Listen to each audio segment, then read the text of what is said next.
സമ്പൂർണ്ണ തകർച്ചയാണ് UDF കേരളത്തിന് സമ്മാനിച്ചിരുന്നത്. നിയമന മരവിപ്പ്, പൊതുമേഖലയുടെ തകർച്ച, പൊതുവിദ്യാഭ്യാസ സ്ഥാപനങ്ങളുടെ അടച്ചുപൂട്ടൽ,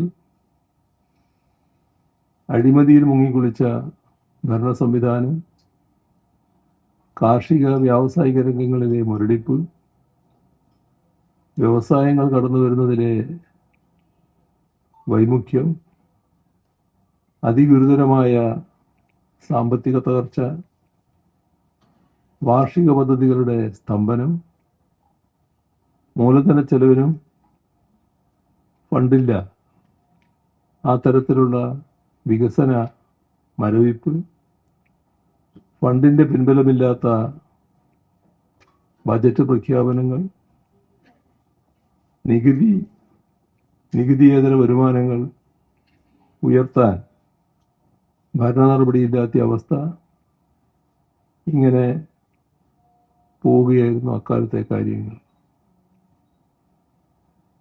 18 മാസം വരെയായിരുന്നു UDF സർക്കാർ വരുത്തിയ ക്ഷേമ പെൻഷൻ കുടിശ്ശിക. ആരോഗ്യരംഗം അന്നാണ് വെന്റിലേറ്ററായത്. ഡോക്ടർമാരും മരുന്നുകളും ഇല്ലാതിരുന്ന പൊതുജനാരോഗ്യ സംവിധാനം, ആശുപത്രികളുടെ അന്നത്തെ ശോചനീയാവസ്ഥ അത്ര പെട്ടെന്നൊന്നും ആർക്കും മറക്കാൻ പറ്റുന്നതല്ല.